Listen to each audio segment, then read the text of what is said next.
بسم اللہ الرحمن الرحیم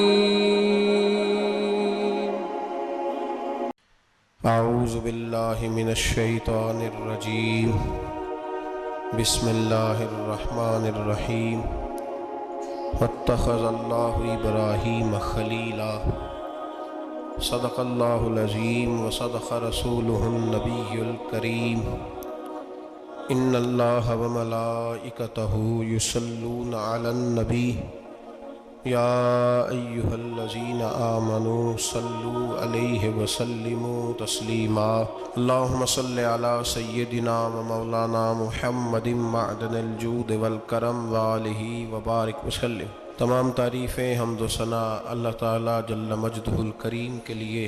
زاں بعد درود و سلام نبی محترم شفیع محتشم آقا کل ختم رسول دانائے سبل احمد مجتبیٰ جناب حضرت محمد مصطفیٰ صلی اللہ تعالیٰ علیہ وسلم کی ذات والا صفات کے لیے حمد و صلات کے بعد، عزیز دوستو، بزرگوں اور بھائیوں، حضرت سیدنا ابراہیم خلیل اللہ اعلیٰ نبی نام علیہ السلام کا تذکرہ قرآن مجید نے کئی جگہوں پہ بیان فرمایا ہے۔ نبی پاک صلی اللہ تعالیٰ علیہ وسلم نے ارشاد فرمایا کہ میں ملت ابراہیم پہ ہوں۔ حضرت ابراہیم علیہ السلام کے سیرت کو، سوانح کو، ان کی زندگی کے واقعات کو قرآن مجید نے متعدد مقامات پہ بیان کیا ہے۔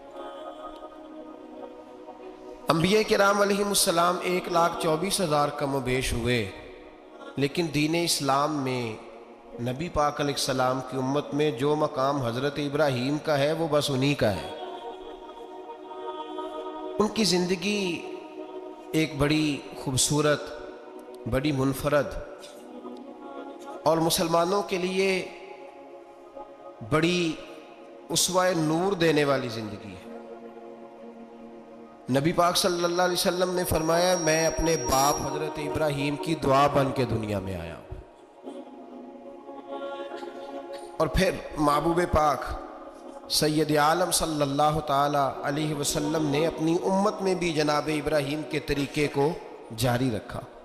صحابہ نے قربانی کے بارے میں حضور سے پوچھا ما ہذہ الاضحیہ، یا رسول اللہ صلی اللہ علیہ وسلم یہ قربانی کیا ہے؟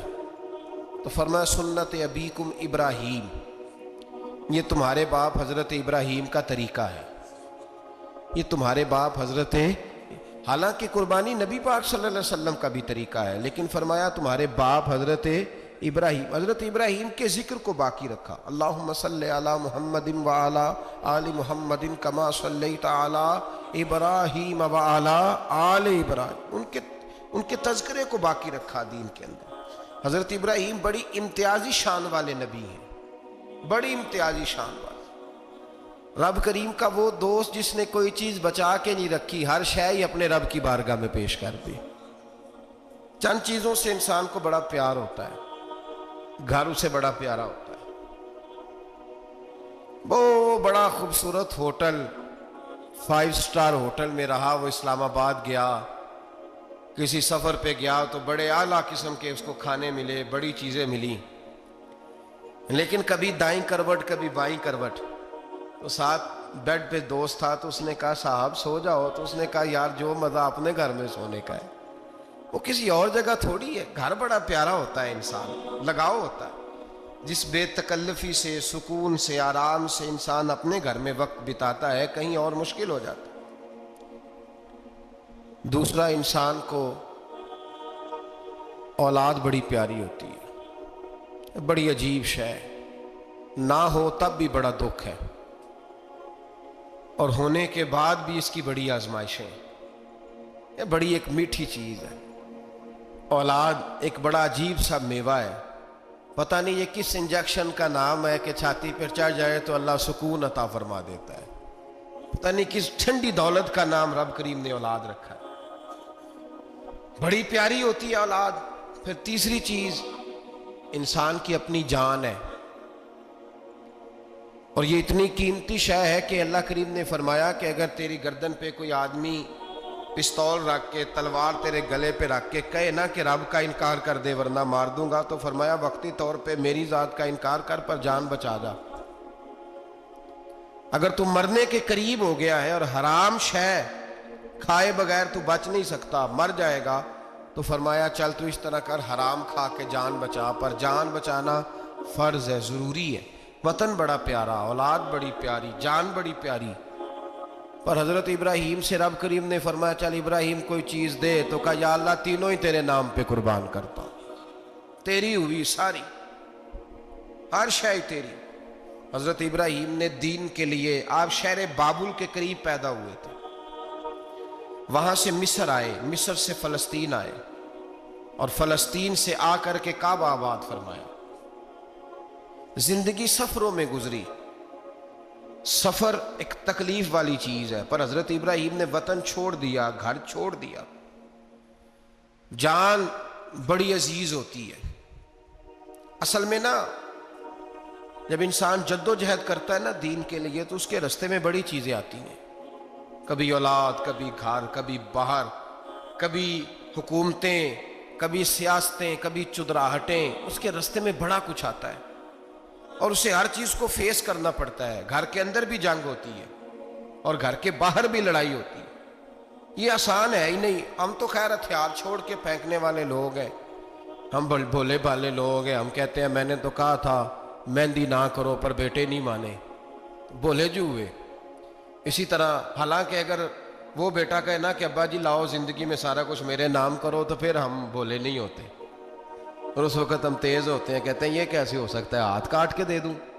اس وقت نہیں، دین کے معاملے میں بولے ہوتے ہیں۔ بیٹا بد مذہب کے پاس جا رہا ہے تو اس وقت ہم بولے بھالے ہیں، کوئی عرض نہیں، لیکن اگر وہ اپنی پسند کی شادی کرے ہمیں کراس کر کے، پھر ساتھ ہی ہم تیز ہو جاتے ہیں۔ تو حضرت ابراہیم نے جب دین کے لیے نکلے تو جد و جہد کی، گھر کے اندر بھی گھر کے باہر بھی۔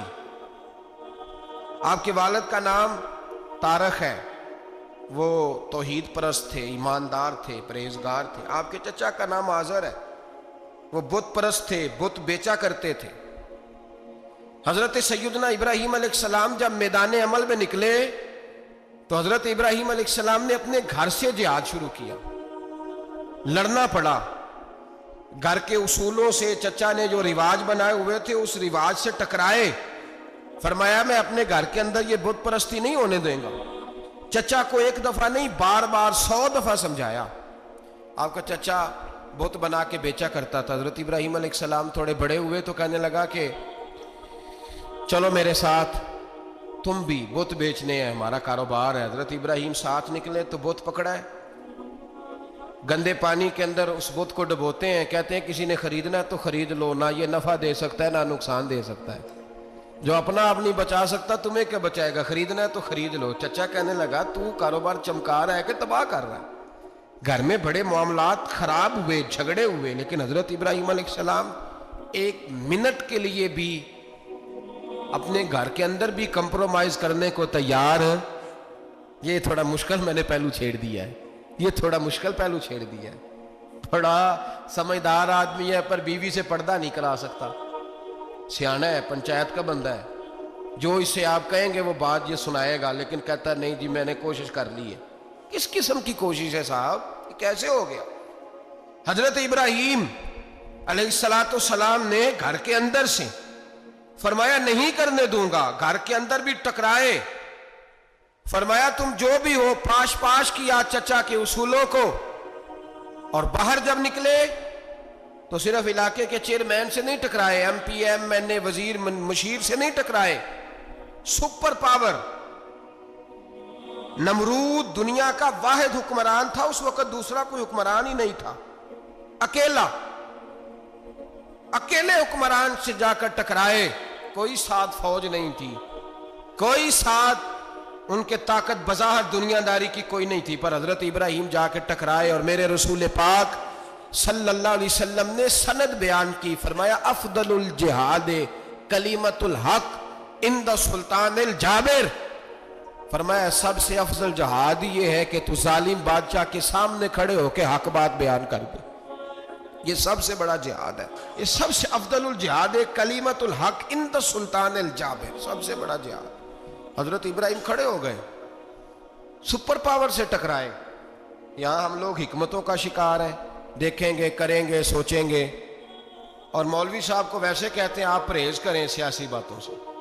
بھئی اللہ کے ہر نبی نے جا کے وقت کے ظالم حکمران کو لتاڑا ہے، للکارا ہے، یہ تو مشن انبیاء ہے۔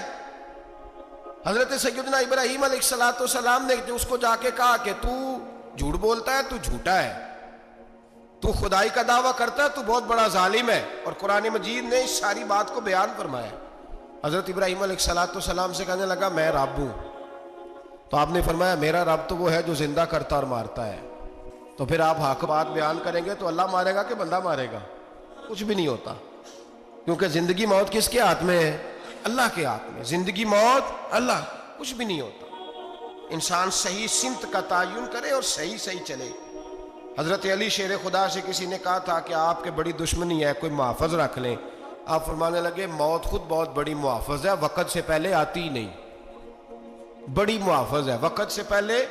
علامہ نورانی رحمۃ اللہ تعالیٰ علیہ کراچی جیسے شہر میں رہا کرتے تھے، جہاں گام گام پہ خطرہ تھا۔ لوگوں نے کہا حضرت اتنے بڑے لیڈر ہو، آپ کی جماعت کی 62 سیٹیں ہوئی قومی اسمبلی میں، ایک ایسا وقت بھی آیا تو کوئی ایک آدمی بندوق والا۔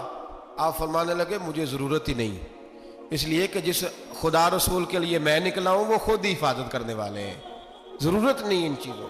تو بھائی حضرت ابراہیم ٹکرائے، اور آپ کا انداز کیا ہے؟ جا کے کہا کہ تو نہیں، خدا وہ ہے جو زندہ کرتا۔ اور اس نے ایک بیوقوفوں جیسی دلیل دی۔ ایک آدمی کو کل پھانسی دینی تھی تو اس کو بلایا، کہنے لگا تجھے کب پھانسی ہے؟ اس نے کہا کل۔ کہنے لگا جا تجھے آزاد کیا، زندگی دی، اس کو چھٹی دے دی۔ ایک عام آدمی بیچارہ بیٹھا تھا، اس کو پکڑ کے نا کہنے لگا اس کی گردن اڑا دو۔ کہنے لگا دیکھ لو میں بھی زندہ کرتا اور مارتا ہوں، وہ جو کل مرنے والا تھا میں نے زندہ کر دیا ہے، اور جس کو پتہ ہی نہیں تھا کہ میں نے مرنا ہے اسے پکڑ کے میں نے مار دیا ہے۔ یہ بیوقوفوں جیسی دلیل ہے۔ حضرت سیدنا ابراہیم علیہ السلام چاہتے تو اسی وقت دلیل توڑ دیتے کہ تو کیا بیوقوفوں جیسی بات کر رہا ہے، اگر تو زندگی دیتا ہے تو مرے ہوئے میں جان ڈال کے دے جس کو تو نے مارا ہے۔ لیکن حضرت ابراہیم نے دیکھا کہ بیوقوف ہے، بیوقوفوں سے بحث نہیں ہوتی، دلیل بدل لی جاتی ہے، ان کی عقل کے مطابق بات کی جاتی ہے۔ حضرت ابراہیم فرمانے لگے میرا رب وہ ہے جو سورج مشرق سے نکالتا ہے اور مغرب میں غروب کرتا ہے، تو اگر رب ہے تو تو مغرب سے نکال کے مشرق میں غروب کر۔ فبہت الذی کفر، کافر لاجواب ہو گیا، اس کے پاس اس چیز کا کوئی جواب نہیں تھا۔ علامہ اسماعیل حقی نے خوبصورت فقرہ لکھا ہے، خوبصورت جان ڈال دی ایک جملہ کہہ کے۔ حضرت سیدنا علامہ اسماعیل حقی رحمۃ اللہ علیہ فرمانے لگے چونکہ نمرود بیوقوفوں جیسی باتیں کر رہا تھا، اگر وہ یہ کہہ دیتا نا کہ میں سورج کو نکالتا ہوں مشرق سے، میں غروب کرتا ہوں معاذ اللہ مغرب میں، میں نکالتا ہوں، تو آپ اپنے رب سے کہیے کہ وہ مغرب سے نکال کے مشرق میں غروب کرے۔ علامہ اسماعیل حقی فرماتے ہیں رب کریم کی آواز قدرت تھی، مالک حضرت ابراہیم علیہ السلام کے اس، اگر وہ کہہ دیتا اور حضرت ابراہیم دعا کر دیتے تو رب کریم نے فرشتوں کو تیار بٹھایا ہوا تھا، فرمایا اگر یہ کہہ دے میرے خلیل سے کہ سورج مغرب سے نکال کے مشرق میں غروب کرنا ہے تو تیار رہنا، جس طرح خلیل کہیں گے ویسے ہی کر دیں گے۔ واتخذ اللہ ابراہیم خلیلا، ابراہیم ہمارا دوست جو ہوا، جیسے کہے گا ویسے کر دیں گے۔ حضرت سیدنا ابراہیم علیہ السلام کی باتوں کا جب جواب نہ دے سکا، دلیل نہیں بندہ دیتا، پھر لڑائی کرتا ہے، پھر جھوٹے موٹے اعتراض کرتا ہے۔ دلیل ختم ہوتی ہے تو لوگ ذاتیات میں اترتے ہیں، کہتے ہیں یہ کھانستا صحیح نہیں، دیکھتا صحیح نہیں، دلیل ختم، اب ذاتیات پہ اترے، کہنے لگے مجھے پتہ چلا ہے کہ یہ فلانی جگہ گیا تھا تو وہاں جا کے اس نے اس طرح کیا ہے۔ پھر لوگ ذاتیات پہ اترتے ہیں، جب دلیل کا جواب دلیل سے نہیں دے پاتے پھر ذاتیات پر اتر کر حملے کرتے ہیں۔ حضرت ابراہیم کے دلائل کا جواب نمرود نہ دے سکا تو کہنے لگا کہ اس کو آگ میں ڈال دو۔ قوم گئی ہوئی تھی ساری، آپ نے بات سنی ہوئی ہے، میں نے صرف اشارہ دینا ہے، میلے پہ تو حضرت سیدنا ابراہیم علیہ السلام نے سارے بت توڑ دیے، کلاڑا بڑے بت کی گردن پہ رکھا، واپس آئے کہنے لگے بت کس نے توڑے ہیں؟ تو فرمایا اس سے پوچھو جس کی گردن پہ کلاڑا ہے۔ کہنے لگے یہ تو بول ہی نہیں سکتا. تو فرمانے لگے بڑے بیوقوف ہو جو بولتا ہی نہیں, سنتا ہی نہیں, اپنا آپ نہیں بچا سکتا, اس کی پوجا کرتے ہو. کہنے لگے پکڑو, دلیلیں ختم ہو گئی, اس کو آگ میں ڈالو. بہت بڑی حویلی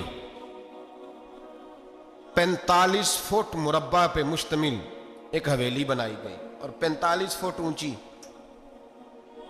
مختلف روایات, علامہ اسماعیل حقی کہتے ہیں کہ 3 مہینے تک نمرود نے کہا کہ اس کے اندر لکڑیاں ڈالو. لوگ پوچھنے لگے کتنی دنیا جلانی ہے؟ کہنے لگا بندہ تو ایک جلانا ہے, پر بندہ بڑا تگڑا ہے, ایک بندہ. 3 مہینے لکڑیاں ڈالی گئیں. اور لوگوں کی جو تہمات ہوتی ہیں نا وہ بڑی عجیب ہوتی ہیں.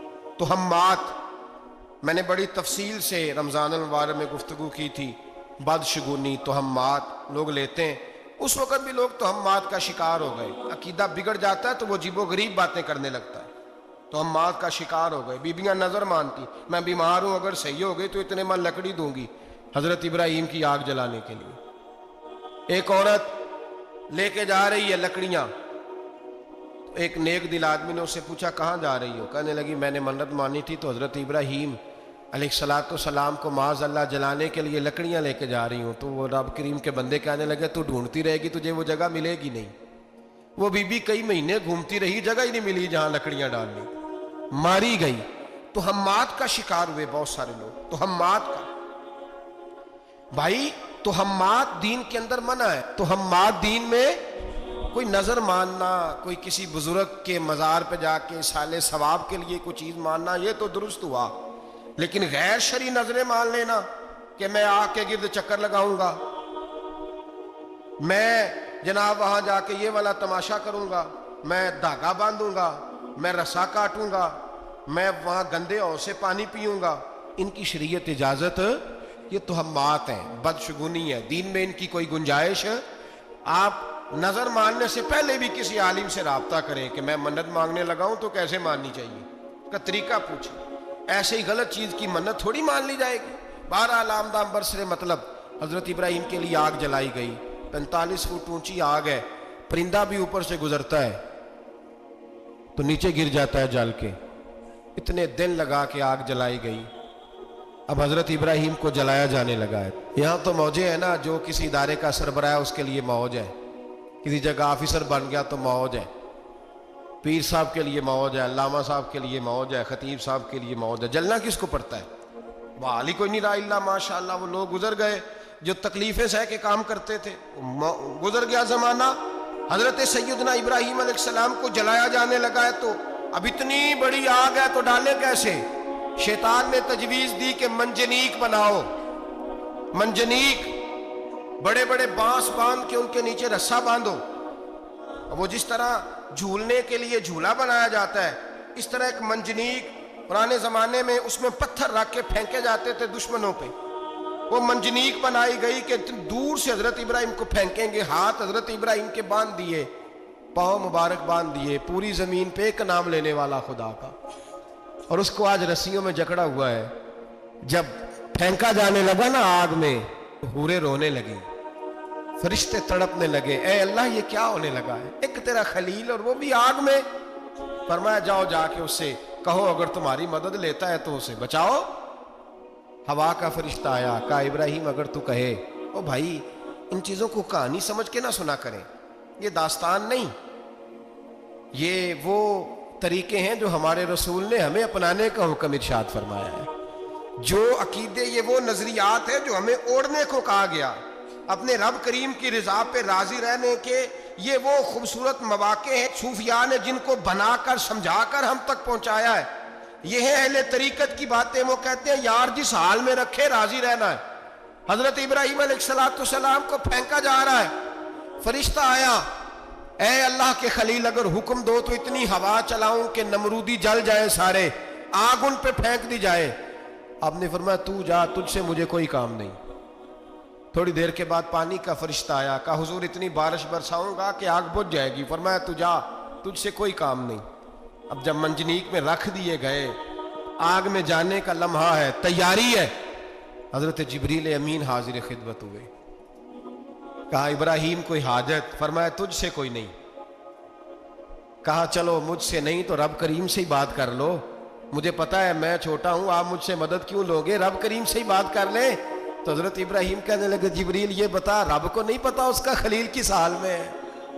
اسے نہیں پتا میں کس حال میں ہوں، میرے ہاتھ بندھے ہیں، پیر بندھے ہیں آگ میں، اسے نہیں پتا؟ بتایا تو اسے جاتا ہے جسے خبر نہ ہو، تو اگر اسے پتا ہے تو اگر وہ جلانے پہ راضی ہے تو میں بھی جلنے کو تیار ہوں، میں تیار ہوں، اسے کہو ٹھیک ہے۔ حضرت سیدنا ابراہیم علیہ السلام کو منجنیق میں ڈال کے جو پھینکا آگ میں، یا نار کونی بردم و سلامن علی ابراہیم، اللہ نے فرمایا اے آگ میرے ابراہیم پہ ٹھنڈی بھی ہو جا اور سلامتی والی بھی ہو جا۔ حضرت ابراہیم کو 2 فرشتوں نے بٹھا دیا زمین پہ، پھول کھلے ہیں، کونپلیں مہک رہی ہیں، کلیاں خوشبو دے رہی ہیں۔ حضرت ابراہیم نے سر سجدے میں رکھ دیا، سبحان اللہ والحمد للہ ولا الہ الا اللہ واللہ اکبر۔ حضرت ابراہیم اللہ کی تسبیح پڑھنے لگے، رب کریم کا شکر بجا لانے لگے۔ نکلے وہاں سے، کچھ دن گزر گئے، نکلے، حکم ہو گیا ابراہیم علاقہ چھوڑ دو۔ حضرت ابراہیم علیہ السلام وہاں سے نکل کے مصر آئے، چچا کے پاس ٹھہرے، انہوں نے اپنی بیٹی جناب سارہ کا نکاح کر دیا۔ کچھ آگے بڑھے تو ایک ظالم بادشاہ سے ٹکرائے، اس نے ایک شہزادی، ایک بادشاہ کی بیٹی قید کی ہوئی تھی، جناب ہاجرہ نام تھا، ان کو قید سے چھڑا کے ساتھ لائے۔ حضرت لوط علیہ السلام بھی ساتھ، یہ 4 لوگوں کا قافلہ چلا، فلسطین میں جا کے پڑاؤ ڈالا، گھر بار چھوڑا، تبلیغ شروع ہوئی۔ حضرت ابراہیم کے گھر میں 2 خواتین ہیں، ایک آپ کی بیوی ہیں، ایک حضرت ہاجرہ ہے، اولاد کوئی نہیں، بڑا میوہ ہے میٹھا، گھر وہی آباد ہوتا ہے جس میں بچے روتے ہیں، گھر ہوتا ہی وہ ہے جس میں بچوں کی چنچناہٹ ہوتی ہے، بھن بھناہٹ ہوتی ہے۔ حضرت ابراہیم نے ایک بچہ روتے ہوئے دیکھا تو آنکھوں میں آنسو آئے، کہنے لگے ربی حب لی من الصالحین، یا اللہ مجھے بھی نیک اولاد عطا کر دے۔ حضرت سارہ نے سن لیا، کہنے لگی ابراہیم شاید میرے بطن سے تو آپ کو نصیب نہیں، ہاجرہ سے نکاح کر لو۔ جناب ہاجرہ سے نکاح ہوا۔ اللہ تو بڑا بے نیاز ہے، رب کریم نے حضرت اسماعیل جیسا خوبصورت بیٹا عطا فرمایا۔ بیٹا کالا سیاہ بھی ہو تو سینے کی ٹھنڈک ہوتا ہے، پر یہ تو وہ بیٹا ہے جس کی پیشانی میں نور محمدی چمکتا ہے صلی اللہ علیہ وسلم۔ حضرت سیدنا اسماعیل علیہ اتنے خوبصورت، اب جس بیوی کے ہاں بیٹا تھا، بیٹھنا اٹھنا بھی زیادہ اس کے پاس، آنا جانا بھی اس کے پاس، توجہ ادھر ہو گئی۔ جناب سارہ رشک کرنے لگی، ایک دن کہنے لگی اسے چھوڑ آ جنگل میں، وادی غیر ذی زرع، مکے کے پاس۔ بھائی ایک بیٹا عالم دین بنا لو، کہنے لگا روٹی کہاں سے کھائے گا؟ تیرے 5 بیٹے ہیں، کو حافظ قرآن بنا، کہتے روٹی کہاں سے کھائے گا؟ وہ بچہ بھی کہتا ہے میں کہاں سے کھاؤں گا؟ حضرت ابراہیم علیہ السلام تو چند مہینے کا بچہ چھوڑ آئے، تو کہاں سے روٹی کھائی حضرت اسماعیل نے؟ کہاں سے کھائی ان کی اماں نے روٹی؟ بھوکے مر جاتے ہیں یہ سارے۔ میں بڑی ذمہ داری سے کہا کرتا ہوں کہ جتنی خوبصورت روٹی اللہ کریم دین کے خادموں کو عطا کرتا ہے شاید کسی اور کے نصیب ہوتی ہو، لیکن ہم لوگ توجہ ہی نہیں کر رہے، ہمارا ذوق ہی نہیں بن رہا، ہم یہ محنت ہی نہیں کر رہے کہ قوم کو مستند علماء کی ضرورت ہے، علاقوں کے علاقے خالی ہیں، ادھر ہمارا مزاج ہی نہیں بن رہا، توجہ ہی نہیں دین کی خاطر۔ اور پھر چلے بچے تو بعد کی بات ہے نا، جو ابھی خود جوان ہے وہ بھی یہ دعا، ایک صاحب مجھے کہنے لگے میں دعا مانگ رہا ہوں اللہ مجھے بیٹا دے تو میں اسے دین پہ لگاؤں گا، تو میں نے کہا آپ بھی بوڑھے نہیں ہوئے، آپ خود ہی لگ جائیں، بیٹا تو ابھی آئے گا تو لگے گا نا، تو آپ تو اس وقت ہیں تو آپ تو پہلے لگے نا صاحب، 2 گھنٹے تو نکال کے آئے، دین سیکھنے کو کافی ہے۔ آپ اتنی لمبی سوچ رہے ہیں کہ بچہ آئے گا تو بڑا ہوگا تو وہ جائے گا تو دیکھی جائے گی، ابھی تو آپ ہیں تو آپ تو آؤ۔ حضرت ابراہیم نے بچہ وہاں چھوڑا۔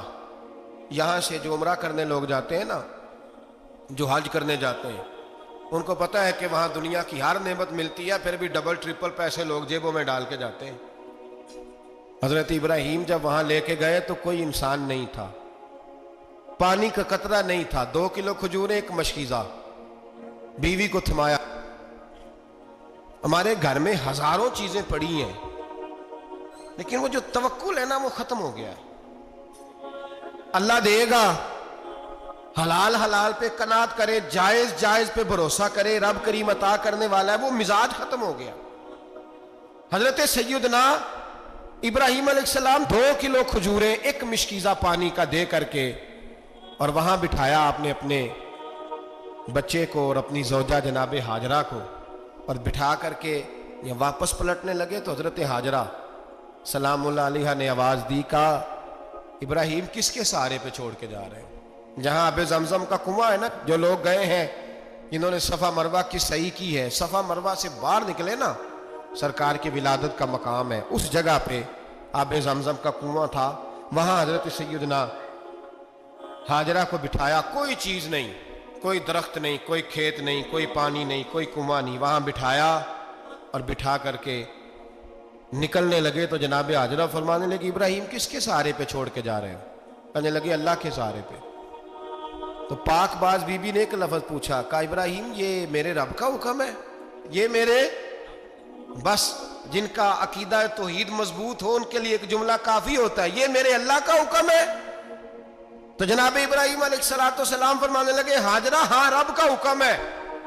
جب یہ لفظ کہے تو چاہیے تھا نا حضرت ابراہیم تسلی دیتے، تو بی بی صاحبہ تسلی دینے لگی، عرض کرنے لگی ابراہیم اگر اللہ کا حکم ہے تو پھر آپ ہماری فکر نہ کرنا، اگر یہ رب کا حکم ہے تو پھر ہماری فکر نہ کرنا، جس رب نے ہمیں یہاں تک پہنچایا ہے وہ ہمیں کبھی بھی ضائع نہیں فرمائے گا، پھر فکر نہ کرنا۔ حضرت ابراہیم آ گئے، بات آپ نے سنی ہوئی ہے، اشارہ کرنا مقصود ہے۔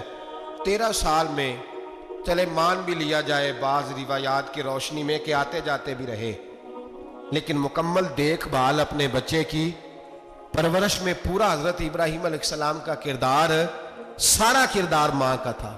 میں جب خواتین کے بارے میں کوئی بات کرتا ہوں تو میں آپ کو اکثر کہتا ہوں کہ یہ صرف بیوی کے لیے حکم نہیں ہوتا، یہ ٹریننگ بیٹی کو دینی ہے اور بہن کو دینی ہے، یہ تربیت کرے اپنے گھر میں۔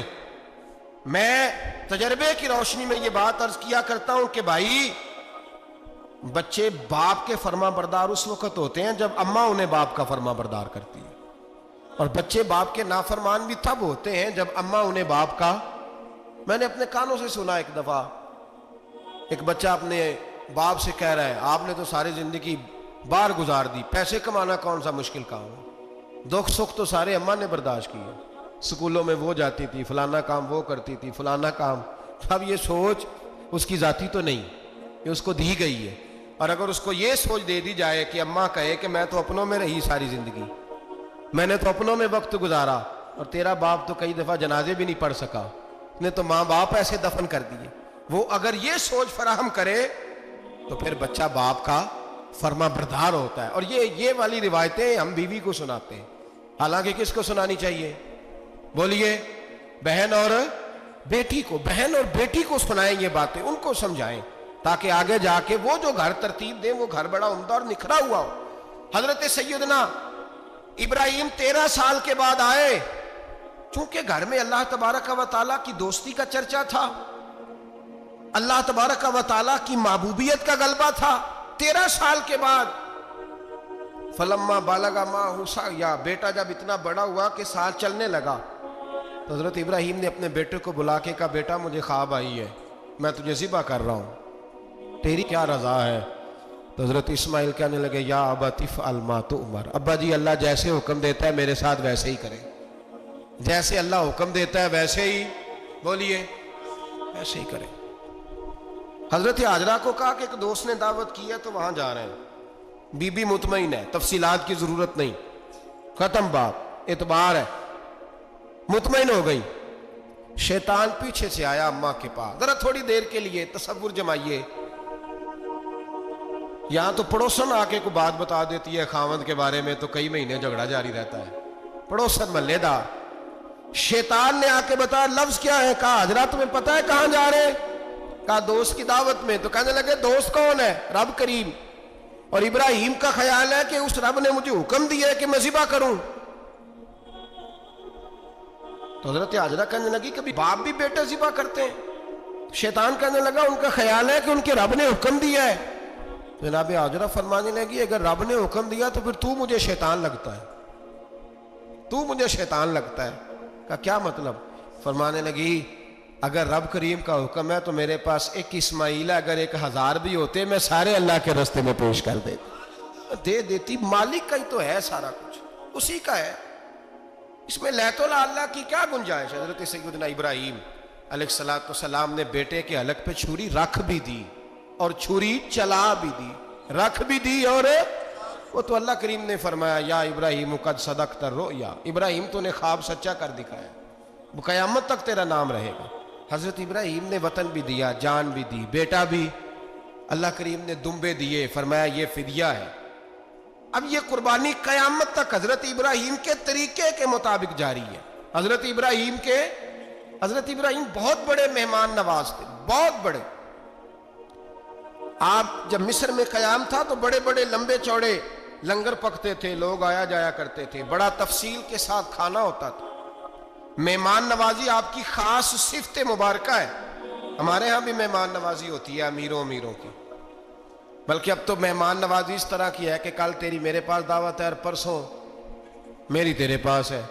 وہی امیروں میں وہ چکر رہتا ہے، پارٹیاں دوست ایک دوسرے کو ڈالتے ہیں، تیری طرف پارٹی تیری طرف، اور اسی انداز میں اب یہ عید آئے گی نا، ٹکا پارٹیاں ہوں گی جگہ جگہ، اور لوگ سوال پوچھنے لگے ابھی سے، کہتے ہیں قربانی کا کتنا گوشت گھر رکھنا جائز ہے؟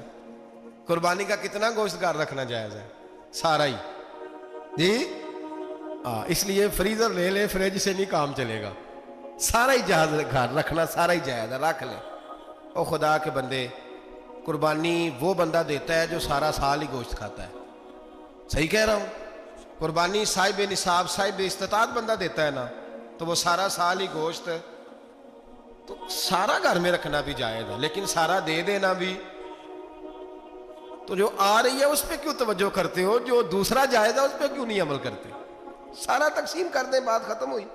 یقین کریں، محرم میں جا کے دوست ٹیلی فون کر کے سوال پوچھتے ہیں، کہتے ہیں صاحب سنا ہے قربانی کا گوشت محرم میں کھانا جائز نہیں۔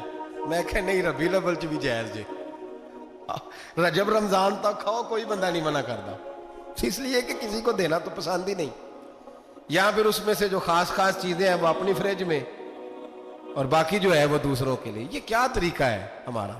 اور اسی پہ عمل ہے۔ اللہ تبارک و تعالی ہمیں سمجھنے کی توفیق عطا فرمائے۔ حضرت ابراہیم بہت بڑے مہمان نواز تھے، صرف قربانی نہیں دیتے تھے، سارا سال بہت سارا لنگر، بہت سارا کھانا پینا، بہت ساری چیزیں جاری رہتی تھیں۔ اور جتنے غریب لوگ تھے فلسطین کے، ان کو پتا تھا کہ حضرت ابراہیم علیہ السلام کا لنگر جاری ہے۔ فلسطین میں جب آپ کا قیام تھا، ایک دفعہ ڈھیروں مہمان آ گئے اور کھانے کو کوئی چیز نہیں۔ حضرت سارہ اور جناب ہاجرہ دونوں اس وقت موجود تھیں۔ وہ کہنے لگی ابراہیم بہت سارے مہمان آ گئے تو کیا کریں؟ جناب سارہ کہنے لگی کس طرح کر کے ان کی مہمان نوازی کرنی؟ اور حالات یہ ہے کہ قحط پڑا ہوا ہے فلسطین میں، مصر میں، دور دراز علاقوں میں۔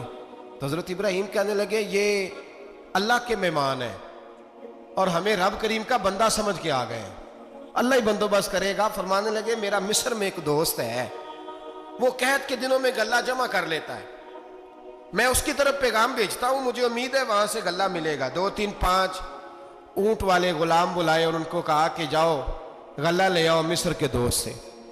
وہ لوگ کہتے ہیں ہم غلہ لینے گئے، وہاں جب پہنچے تو حضرت ابراہیم خلیل اللہ علیہ السلام کا پیغام دیا تو آپ کا وہ دوست کہنے لگا غلہ تو بے شمار تھا، مجھے خبر نہیں تھی کہ حضرت ابراہیم کا پیغام آئے گا، تو میں تو سارا تقسیم کر چکا ہوں، لوگ لے گئے، اب تو کوئی شے نہیں۔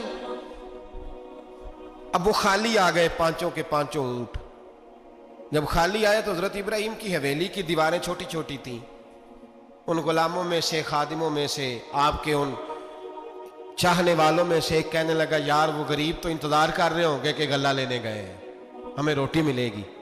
چھوٹی چھوٹی دیواریں ہیں، وہ جب دیکھیں گے نا خالی آ گئے تو انہیں تکلیف ہوگی، اس طرح کرو بوریوں میں ریت بھر لیتے ہیں، ریت بھر کے لے جاتے ہیں، بعد میں اندر رکھ کے انہیں سمجھا بہلا لیں گے یا حضرت ابراہیم کو بتائیں گے، وہ خود ہی ان لوگوں کی دل جوئی فرمائیں گے۔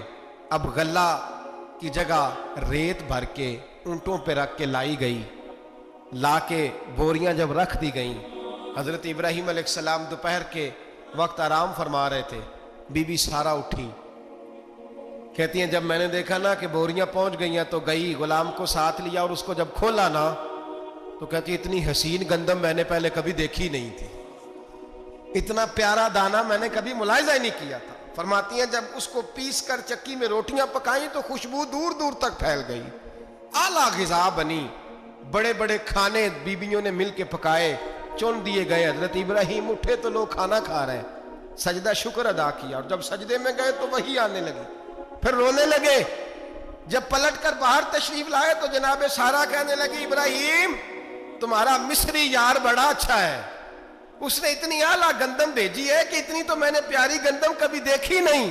جناب ابراہیم مسکرائے، فرمانے لگی سارا یہ مصری یار نے نہیں بھیجی، یہ میرے عرشی یار نے بھیجی ہے، یہ میرے عرشی یار نے بھیجی ہے۔ بھائی مہمان نوازی مزاج تھا، ہاتھ لٹا دینا مزاج تھا، دوسروں کی اشک شوئی مزاج تھا۔ حضرت ابراہیم علیہ السلام کا طریقہ ہے قربانی، حضور نے ان کا طریقہ بیان کیا۔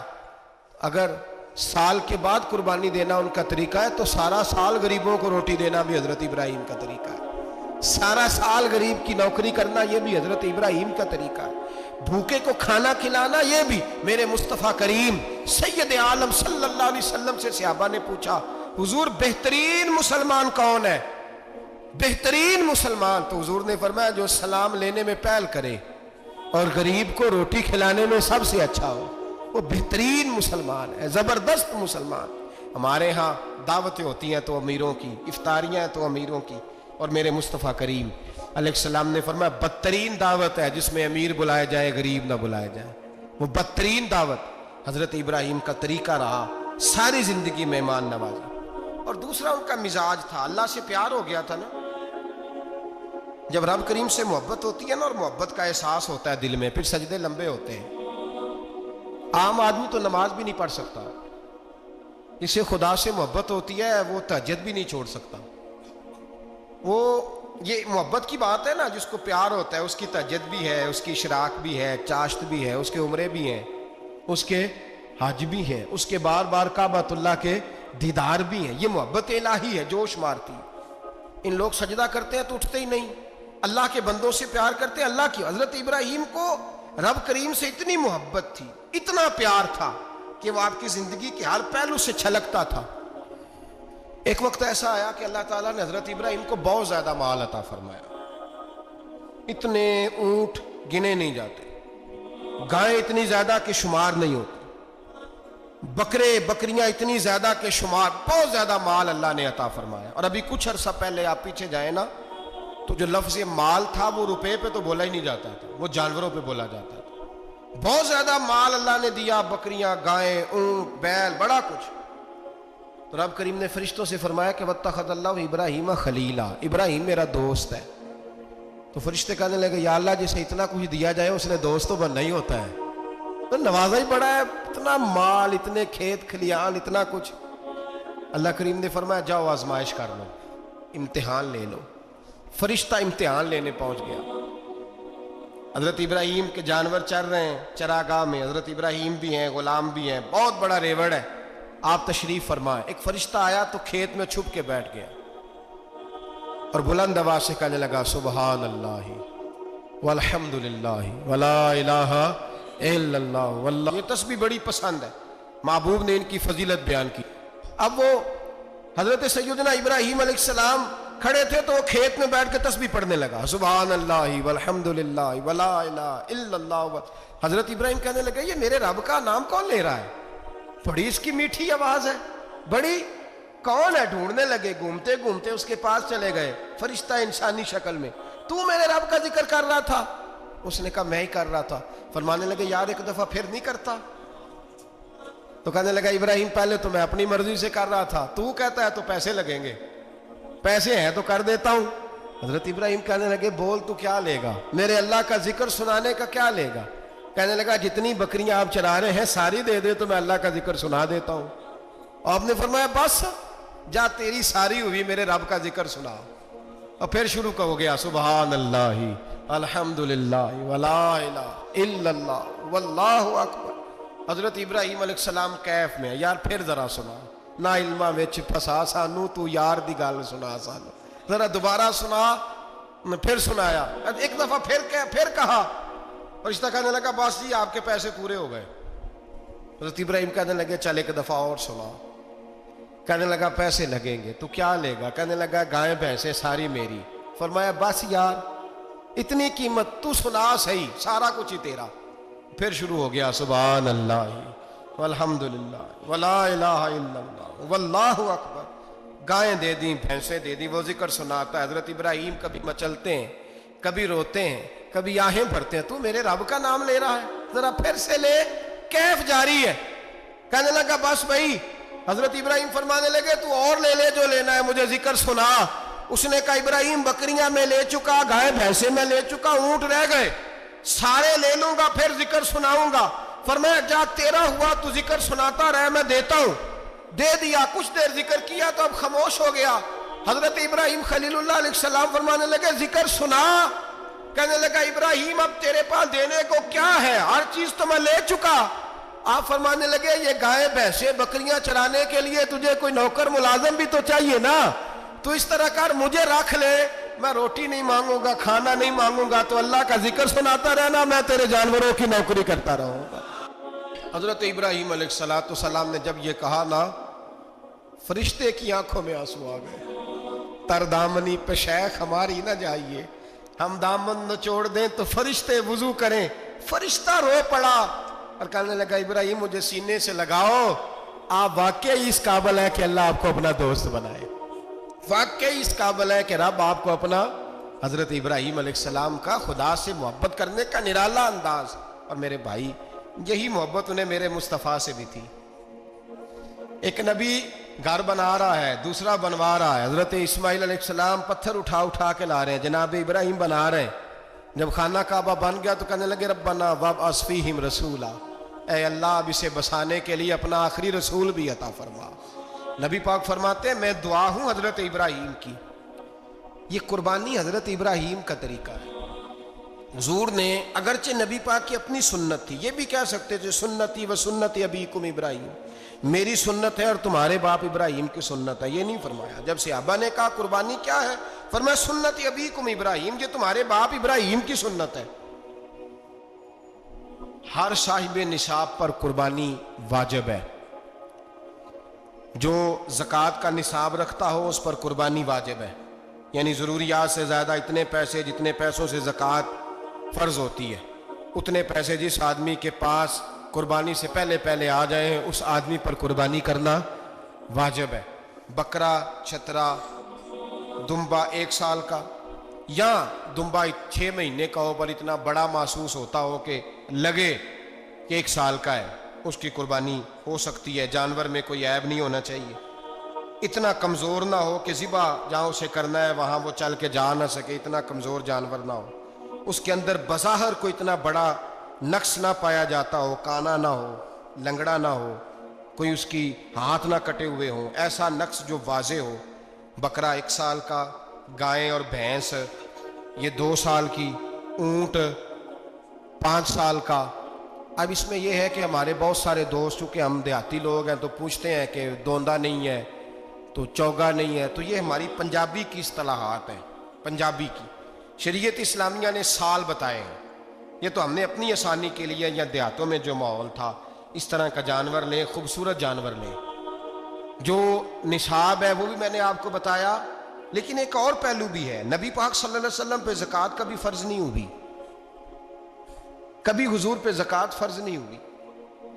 نبی پاک صلی اللہ علیہ وسلم کے پاس اتنا سرمایہ کبھی اکٹھا ہوا ہی نہیں کہ زکوٰۃ فرض ہو، لیکن نبی پاک کے صحابہ فرماتے ہیں کہ مدینے کے 10 سالوں میں اللہ کے رسول نے ہر سال قربانی فرمائی ہے، ہر سال قربانی دی۔ اور جس سال حضور حج کرنے گئے اس سال اللہ کے نبی نے 63 اونٹ ذبح فرمائے، اور حضور صلی اللہ علیہ وسلم جب اونٹ ذبح کرنے لگتے نا تو صحابہ کہتے ہیں اونٹ خود دوڑ کے حضور کے سامنے آ کے لیٹ جاتا، اور نبی پاک اسے ذبح کرتے اور فرماتے ہیں ایک دوسرے کو دھکے دیتے اونٹ کے، پہلے میں نے جانا ہے ذبح ہونے کے لیے، پہلے میں نے، انہیں پتا تھا کہ جو مصطفیٰ کے ہاتھوں ذبح ہوگا وہ تو دائمی زندگی پا جائے گا، یہاں بھی وہاں بھی زندہ۔ 63 اونٹ ذبح کیے، ایک اونٹ میں کتنی قربانیاں ہوتی ہیں؟ 7۔ اب 63 کو 7 سے ضرب دو گے تو کتنی بنے گی؟ اور پھر نبی پاک صلی اللہ علیہ وسلم نے 10 سال مدینہ منورہ میں قربانی دی، ہر سال۔ اب وہ 63 اونٹ، ایک اونٹ میں 7 قربانیاں، ہر سال یہاں قربانی، اور مولا علی شیر خدا فرماتے ہیں نبی پاک 2 قربانیاں دیتے۔ میں نے کہا حضور 2 جانور ذبح کر رہے ہیں آپ، تو حضور نے فرمایا ایک میری طرف سے، ایک میری امت کی طرف سے، غریبوں کی طرف سے۔ اور حضرت علی کو حضور نے وصیت فرمائی تو 2 دیا کرے گا۔ یا رسول اللہ صلی اللہ علیہ وسلم میں غلام ہوں، خادم ہوں، حضور نے فرمایا علی ایک تو نے اپنی دینی ہے، ایک میری طرف سے دینی ہے، دو قربانیاں۔ مولا علی نے بھی ساری زندگی دو قربانیاں دی۔ حضرت علی بھی مال کے نصاب نہیں تھے، اپنا مکان ہی نہیں تھا، کوئی کاروبار نہیں تھا، کئی دن فاقے رہتے تھے، پر قربانیاں کتنی دیتے تھے؟ دو۔ ہمارے پاس ویسے اگر سسرال میں، میکے میں، کزنوں میں کچھ شادی ہو جائے تو 50-60 ہزار کا خرچہ برابر ہے، وہ پکا ہے۔ اور قربانی کی باری غریب ہو گئے، سارے غریب ہو گئے، کہتے نہیں یہاں مشکل ہے۔ او خدا کے بندے، اللہ کے ساتھ تجارت کر، اس کے رستے میں ایک دے گا، رب تجھے 70 گنا اضافہ کے ساتھ عطا فرمائے گا۔ قربانی مال کے نصاب پہ ہے۔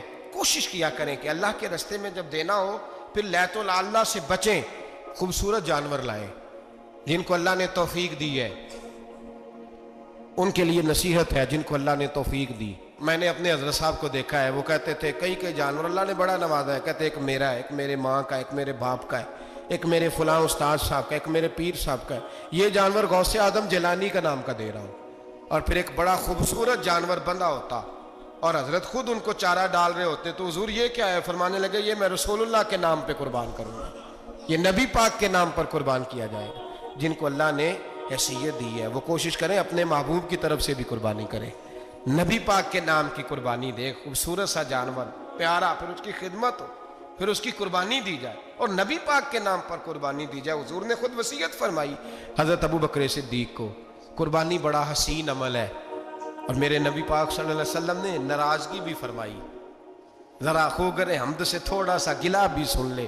میرے حبیب نے فرمایا جو طاقت کے باوجود قربانی نہ کرے وہ ہماری عیدگاہ میں عید کی نماز پڑھنے نہ آئے، وہ نہ آئے۔ اور یا رسول اللہ جو کرے گا، فرمایا قربانی کے جانور کا خون کا قطرہ بعد میں زمین پہ گرے گا، اللہ اس کے سارے گناہ پہلے معاف فرما دے گا، اللہ اس کے سارے گناہوں کو بخشے گا۔ قربانی کریں، خوبصورت انداز میں کریں، اللہ کی رضا کے لیے۔ بزرگوں نے لکھا ہے 3 حصے کرو گوشت کے، ایک گھر میں رکھو، ایک رشتہ داروں میں بانٹو، پڑوسیوں میں بانٹو، اور تیسرا فقط غریبوں کو دو۔ لیکن میں اکثر یہ سوچتا ہوں کہ ہمارے ہاں قربانی کرتا ہی وہ ہے جن کے گھر میں ہر جمعرات کو چھوٹا گوشت پکتا ہے، اور جن کے گھر میں ہفتے میں 3 دفعہ مرغی کا گوشت پکتا ہے، وہی تو قربانی دینے کے قابل ہوتے ہیں۔ تو وہ بھی اگر قربانی کے بکرے میں سے بھی تیسرا رکھنا چاہیں تو اجازت تو ہے، میں نے کہا سارا رکھنے کی بھی اجازت ہے، لیکن اگر آپ مہربانی کریں، کوشش کریں کہ یار ہم تو سارا سال ہی کھاتے ہیں، اور ہمارے یہاں جو گوشت تقسیم ہوتا ہے نا وہ بھی باری لگی ہوئی ہے، ادھر سے پلیٹ آئی تھی گوشت کی تو ادھر سے بھر کے چلی گئی، بھئی اس نے کی ہے، اس کو بار بار گوشت دینے کا کیا مطلب ہے؟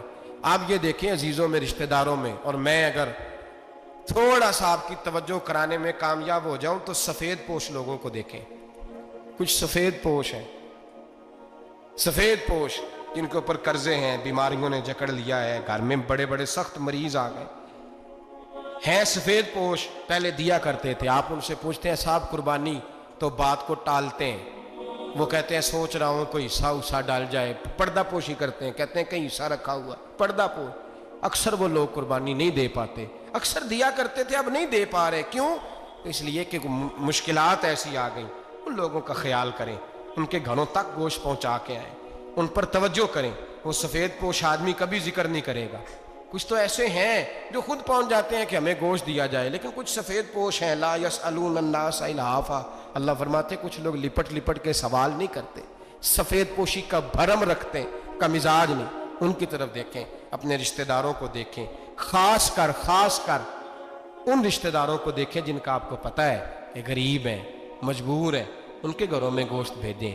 غریب بیٹیوں، غریب بہنوں کا خیال کریں، اس طرف متوجہ ہوں، ان کے ساتھ اس نے سلوک کریں، اس طرف آپ لوگ خیال کریں۔ اللہ ہمیں سمجھنے کی توفیق عطا فرمائے۔